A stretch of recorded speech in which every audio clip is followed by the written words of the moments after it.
Hey everyone, Senrai here. Today I'm going to be watching the 4th episode of the 2nd season of Oshinoko. Last episode we had, we're still working on Tokyo Blade, right? That's kind of going to be a thing for a while, but the script, there were arguments, like Abiko sensei, like she wants it a certain way, she's not getting what she wants, so a lot of fighting has been happening, and luckily by the end of the episode it seemed like she's able to get a lot of her feelings out, able to talk things out with Yoriko a lot, and yeah, hopefully we can go in a more positive, constructive direction going forward. Because, like, yeah, she had a lot of complaints. A lot of them were legitimate, but at a certain point, you do have to either compromise or just give up on the project. So, yeah, hopefully we can get an end result. That's a pretty good project. Abiko can appreciate the kind of vision that people trying to adapt it can, are going for, and as well, and hopefully they can be as respectful as they should be to the source material, and hopefully we can have the platform that it's going to be on really bring out. Hopefully we can bring out the potential of the platform we're going to be on, so that it all just flows well and can be a really good product that doesn't replace the original product, but hopefully can get some more people interested in the source material. That's usually what the point of adaptations are, right? Advertisements for the source material. But anyway, I'm curious to see all that, and hopefully good things happen. So let's jump on in and find out. As always, if you enjoy the video, please click the like button and support me on Patreon for early access and to just help me keep making videos like this instead of just quitting. But yeah, let us begin in 3, 2, 1, play. As always, right with the opening.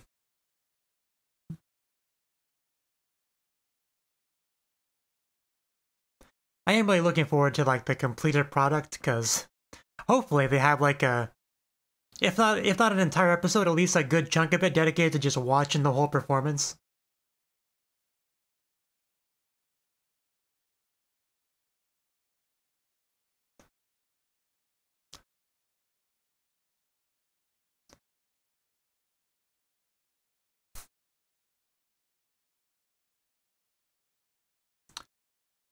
It's like maybe the show managed to have 2 different bangers as openings for 2 different seasons. Because the first season, the opening, that was a high bar, man. The fact that they have an opening for season 2 that's at least at that level is crazy.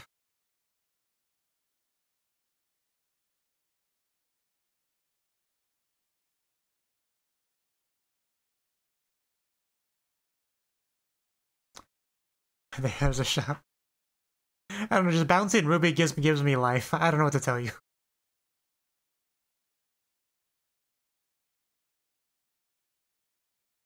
And someday we'll get some more of the Komachi. More idol performances. Someday. And seeing I at the end hurts me every time. Every time. Oh yeah. Abiko, how are you liking it?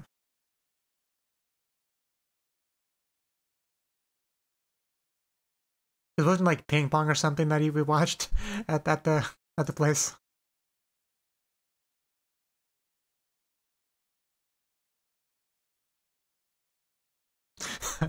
Sensei, please just be reasonable. Oh, yes, yes. Mommy, 5 more minutes, what? That's big news. Hi, yes, sir. Yeah, right away, right away. Bento.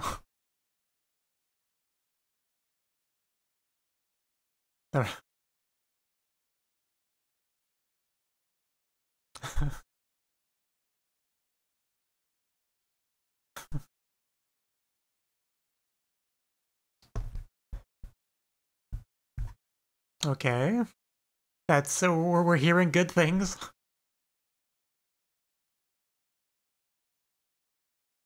Oh, there was a bit of a flinch there.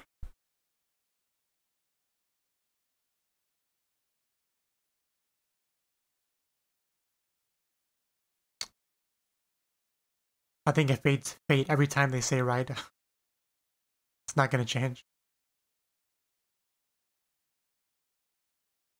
Okay, getting serious.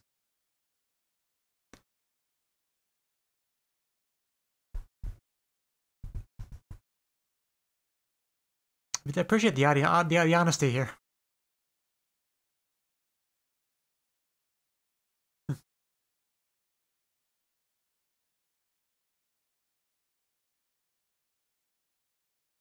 But there was a but coming.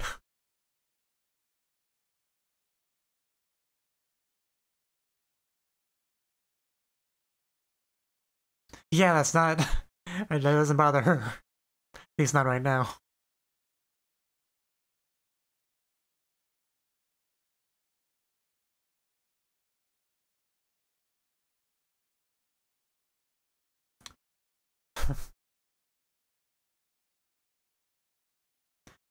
No. Speaking her language. He's definitely saying this really, really well.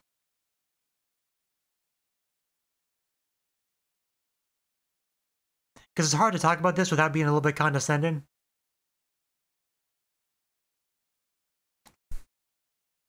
It's like, no, you.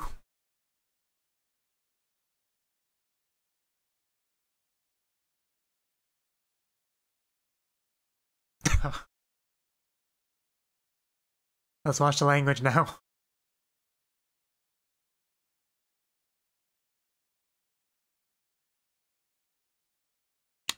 The Goa-kun.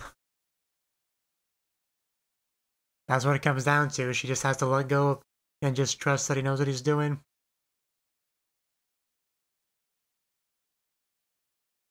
But that's hard to do. Releasing control like that. Putting trust in somebody you don't know that well. Okay.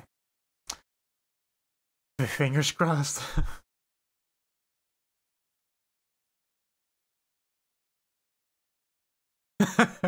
Is she gonna listen in on it?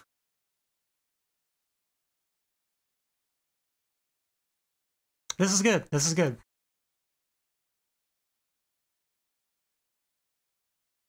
My cat's probably gonna want out.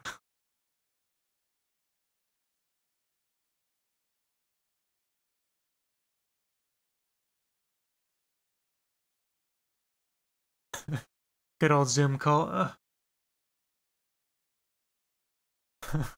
Yeah, flip that coin.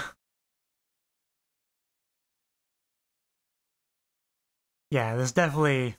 I don't know if double-edged sword's the right word for it, but, like, it might be. At this point, yeah, just... A coin flip is better than guaranteed failure. I can't read two subs at the same time, though, guys. I get an idea. I have to let my cat out.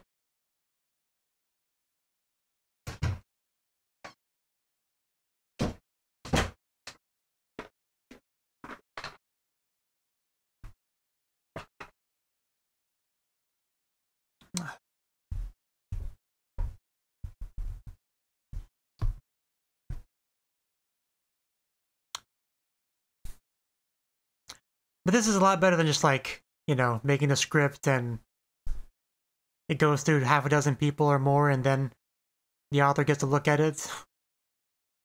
This kind of real-time back and forth, it's much better.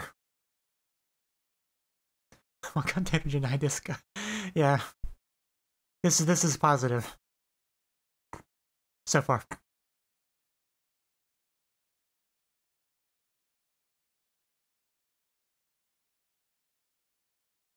Because that's also part of the problem. She will have more trouble visualizing what's his ideas, you know? Because of the difference in platform.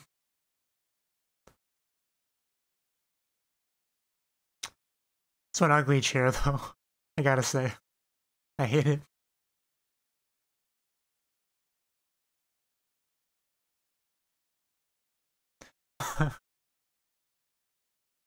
She can be cute.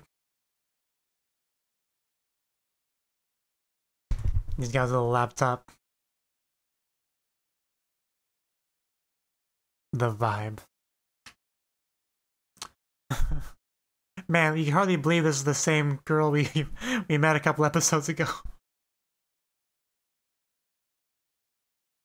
I almost want to go back and just read all that script text on screen. Cut. Delete. Oh, it's too positive. It's gonna go downhill at some point. They're gonna start yelling at each other at some point. It's crossed that line. At some point, we're gonna relapse. I can feel it.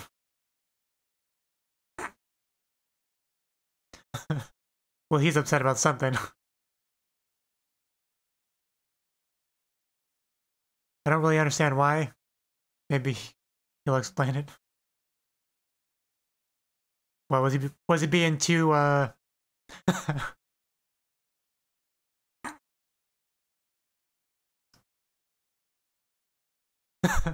Is that a bad thing?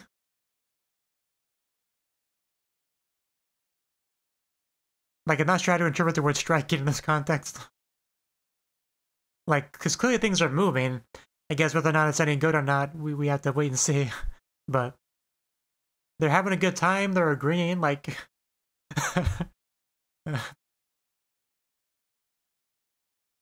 I guess the issue is just how much has been changed. So it means, you know, more work, I guess. Maybe that's kind of the point he was trying to get across. The more they move things around, the more, yeah, the more work they have to do to compensate for it, you know?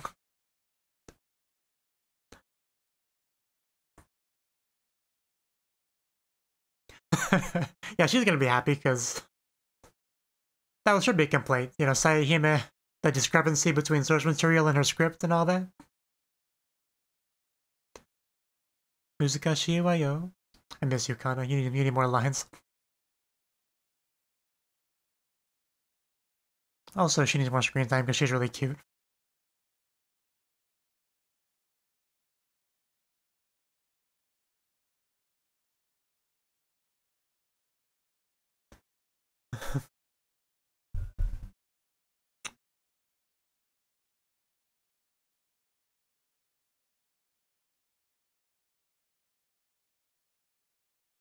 I was just about to comment on her smile, and then she stopped smiling.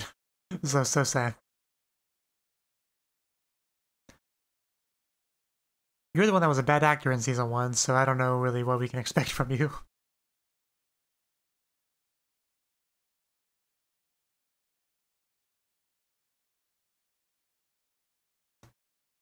Oh, okay, him.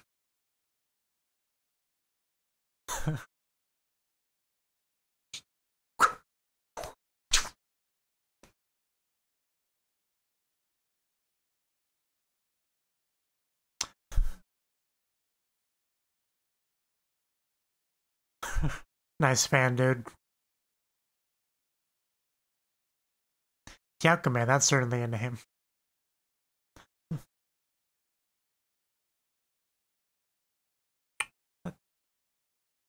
Sayahime, I love you.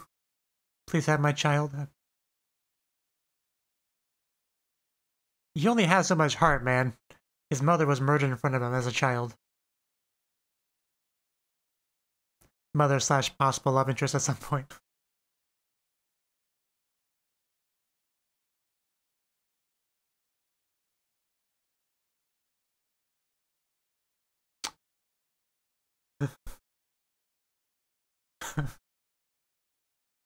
Nice green screen behind him. Yeah, like, getting emotion from Aqua is not easy, so it's gonna be a bit of a struggle, but I think he can do it. Like, he put in real effort during the one, you know, stock group role that he did way back in the day. So we'll see.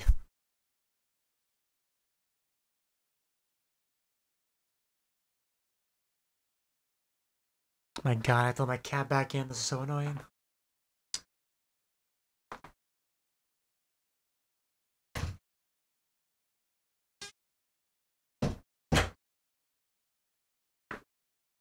Yeah, that is a bit of a problem. But this is a very different beast.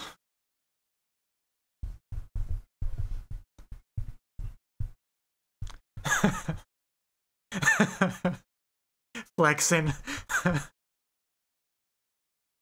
That's a bit of a stretch. Business Kanojo. Wow, she is so picking a fight right now. Yeah, that's the big hole in her story. They're not really childhood friends. They just sort of knew each other for a minute as kids. That's not the same thing. That is definitely not Osana Najimi status.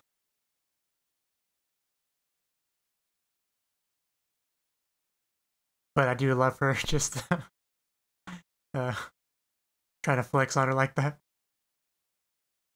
Oh yeah, she was a crying expert. My bad.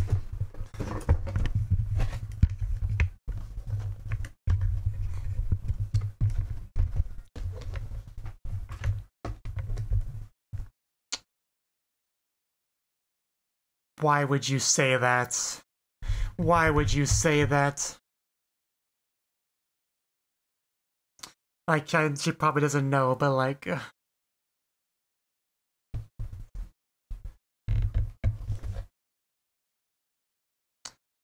that is... I mean, it'll probably work, but like... because that is one thing that will get emotion out of him.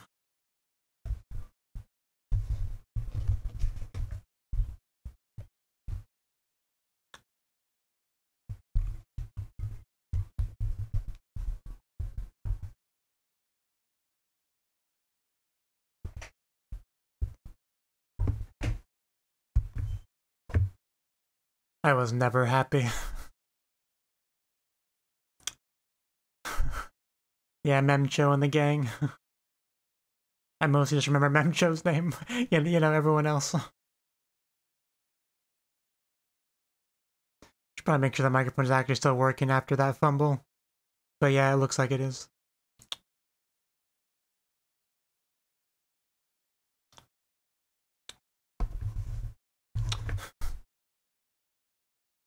Yeah, seeing Ruby on stage, having fun with her idol friends, living her dream.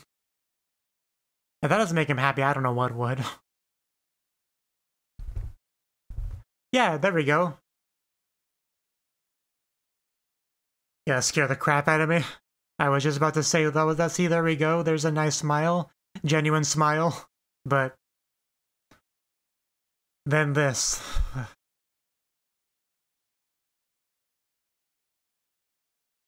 I don't know how you figure. That was not his fault at all. Like, at all. Like, I know feelings like that aren't rational, but like...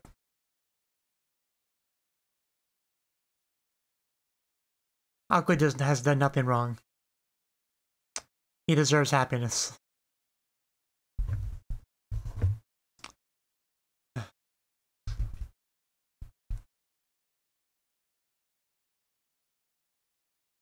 No.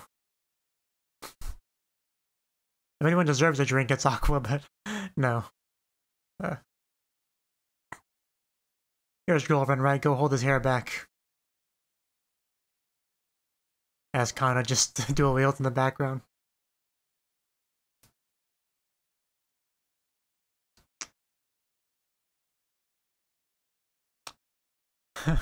Business Kanojo, go make him feel better.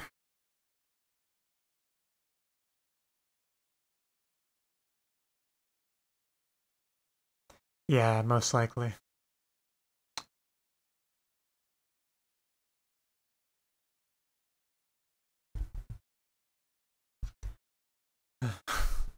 Yeah, I could just imagine the look on her face if she sees him like this.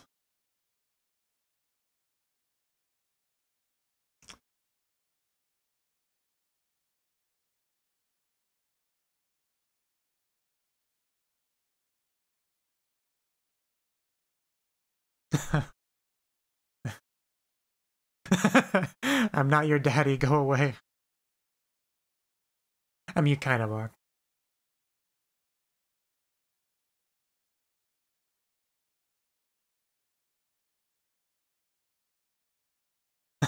Kind of. Thought for sure he was gay.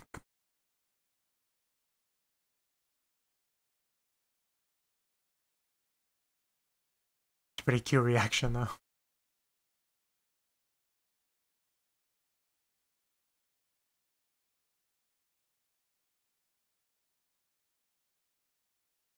Yeah.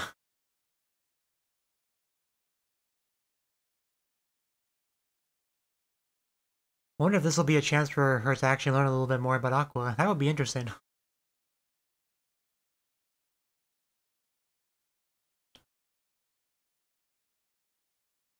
How specific are we gonna get?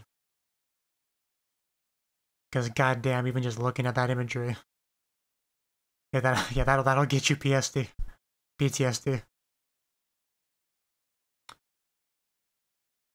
Yeah, he needed all of the counseling.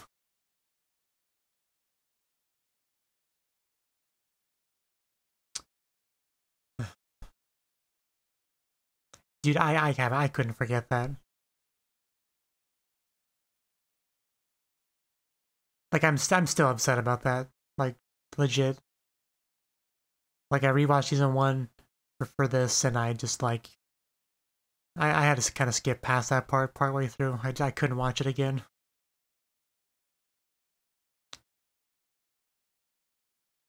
Like I feel like I'm gonna tear. Like whenever I like think about it too much, I think like I'm like on the verge of tearing up.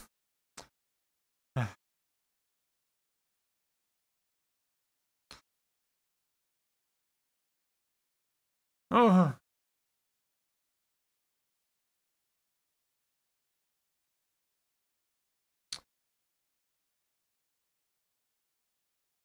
Aqua has done nothing wrong. Oh. Oh. Uh, I mean, this girl's smart. She could potentially put things together. Because she has a lot of, like, pieces of the puzzle right now.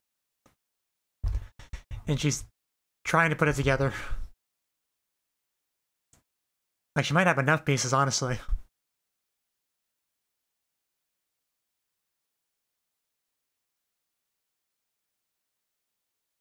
Because I didn't realize until this scene, but she does have a lot of pieces. Because that's enough, I'm pretty sure, to put it all together. And she even speculated on that. And if she actually looked at Aqua's face in that scene, she would have known that was a bullseye.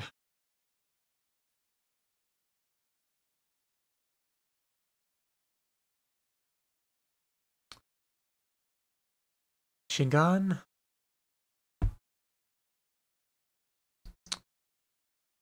No, she's still here.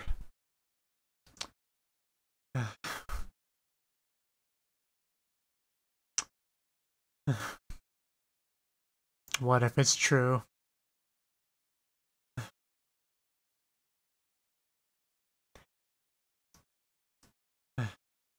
Oh, he definitely needs that.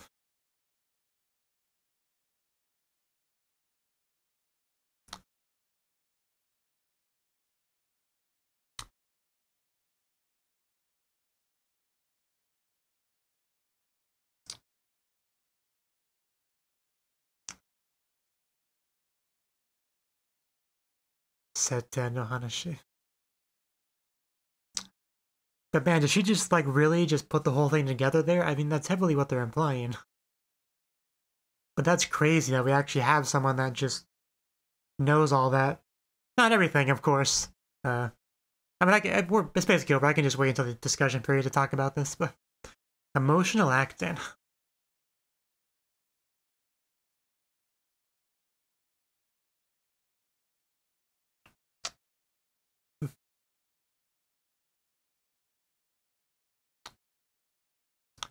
Man, did Ruby have a single moment of screen time this episode? I don't think she did.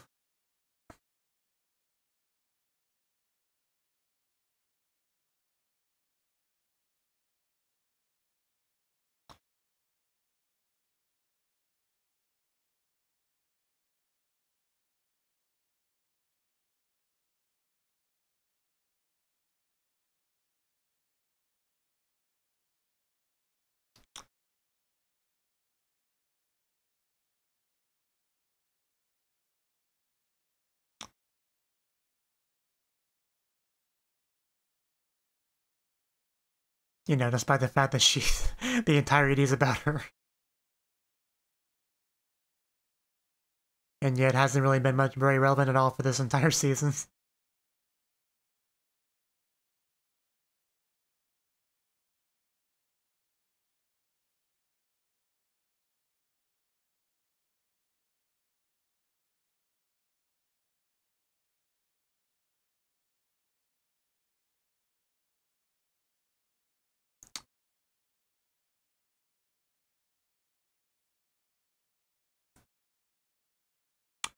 Okay, that was the 4th episode of the 2nd season of Oshi no Ko. So, this episode, we got some really good stuff this time. Some natural continuation of what we've gotten with the script revising so far. We had Abiko go through a lot of character development with the help of her fellow mangaka author to help things along, some great fighting and everything last episode. And the payoff for that has begun in this episode. We got her a little bit of conversation with Raida, so he's kind of like got through to her a little bit, you know, kind of, because there's plenty of prep on her, getting her ready for this kind of conversation. Then Raida kind of like finishing her off. Maybe I could have phrased that better, but you know what I mean, right? So now we're able to like have like Zoom meetings where we get to keep Abiko Sensei like in the loop, so we get to kind of like in real time run things by her. If she doesn't like something, we can talk it out. Because like I said, it's very inefficient to like do some stuff, like pass it through people, eventually it gets to her so she can look it over. It's like, no, this is terrible. Like then you go back to the drawing board, you know, if you're able to, you know, like this is just far more efficient, which is why you know it's not realistic. But really good stuff to see, like Goa, I think that's his name, Goa and Abiko like bouncing back and forth, like getting happier and happier, more cheerful as they're like cut, move, do this, that, while Raida's just like, looks like he's just kind of like silently coping and seething over there. I didn't quite get it at first, and maybe, who knows, maybe I still don't get it, but I guess the idea is that the more changes they make, the more they have to like, you know, because they've already had a script and stuff like that, they've already practiced it, so any changes they have to make, they have to like redo some other things, right? Like, yeah, the more they change there, the more it's to be changed in the grand scheme of things for the overall performance, which means more work for him. If there was some other meaning behind it I didn't get, feel free to let me know if it's not a spoiler. But that's the only thing I can come up with, because otherwise it looked very positive to me. Everyone was happy and moving along and making progress without arguments. So that was kind of our first half. So we're in a pretty good spot there overall. The second half focusing more on Aqua, which I like. He is kind of our main character. So had a little bit of a headbutting between Kana and Kurokawa, right? Kana trying to flex like her childhood friend status with Aqua, which is just complete BS. Like, it reminds me of a quote from, I want to say it was Home Improvement, where the guy basically said, has this guy been your friend for 20 years, or was he your friend 20 years ago? Very big difference, right? And that very much is the case here. You knew Aqua briefly as a spoiled child actress, right? And then, like, didn't interact with him again for a decade or so, right? And then saw him again. That is not being a childhood friend. A childhood friend, Osana Najimi. It's all about building a bond over time that's stronger than you could realistically build with anyone else that you met, you know, in adulthood, right? Something that you can never hope to match, right? It's a very special, powerful thing. That is not what we have with Kana. No. But it was funny. It was funny. Okay, so I definitely appreciated that scene. So we had that, but we had some focusing on Aqua's acting. Well, before we got that, we had Kana trying to help. You know, how do I show emotion or whatnot? Oh, just imagine your mother dying or something like that. Like, God. Like, I know she doesn't know, so I can't like yell at her about it. But like, damn. Literally the most traumatic moment of his entire life, of both his lives. Really. Just think about that, Aqua-kun. Don't worry, no problem. You're welcome. I'm happy to help. Oh god, that was so horrible. Like, I almost started tearing up after that, honestly. But we just got to really showcase the level of trauma after that, in the form of kind of like a disembodied voice in the back of his mind and all that. So, because obviously that would have been a traumatic experience for Aqua. We got as far as the audience getting to see that. The only thing we really got is kind of the lack of emotion that he has now, as well as just his revenge path that has been his like entire life focus. So we understand it on that level, but I don't think we've really seen anything that's really PTSD, anything like looks like blatant PTSD. I don't think we as the audience have seen that too much in the show. Definitely the other characters haven't really seen it. They just think of Aqua as a pretty like closed off, reserved sort of person, right? Very not expressive at all. That's all I really know. Nobody really knows the trouble I feel, the problems he has, right? Aside from Ruby, of course. Ruby is like the only one that truly knows everything about Aqua And even she doesn't know everything. She doesn't know about his life goal being the revenge and all that. So really, nobody knows everything about Aqua except for Aqua. There's like maybe 3 or 4 people that are pretty close. Like they got like 80 to 90%. They know what's going on with Aqua. Nobody truly knows everything. But we luckily have Kurokawa, the fake girlfriend, the business girlfriend, doing her best to help, like offering him a beverage, offering to call the family, but they don't want to, you know. But then Kurokawa gets a chance to actually learn a little bit more about Aqua by his pseudo daddy, right? He doesn't get too specific. He just talks about the actually, what does he say specifically? It would be important to know that. Okay, it's right here. Long ago, he got caught up in an extremely terrible incident. And when he recalls it, he sometimes ends up like this. Yeah. So he didn't mention the mother or anything specific. Just clearly there was something, and he has PTSD as a result of it. It is good that they really went into this, because he did get counseling. He didn't get fixed by it. He just wanted to kind of like move past it, pretend to be okay, but he's not okay. It's like the one meme image. They ask if you're fine, you're not really fine. You gotta say you're fine. That stupid meme image comes to mind. But man, they just why do they have to show some of those visuals, some of that imagery, like Aqua, just little hand in eyes, dead cold hand covered in blood. Like just that shot alone is one of the most heartbreaking things I've ever seen, as far as just a single picture goes. Just I don't even want to look at it again, honestly. But like I could not imagine the level of trauma you would get from that. Because not only is he a small child losing his mother in front of him in a brutal way, in addition to that, this was like his favorite idol in the past life, right? So he had like an extra level of attachment to her beyond what a small child would have, which is already pretty strong, right? So just some of the most absolutely heartbreaking thing you could ever really realistically imagine somebody having to go through.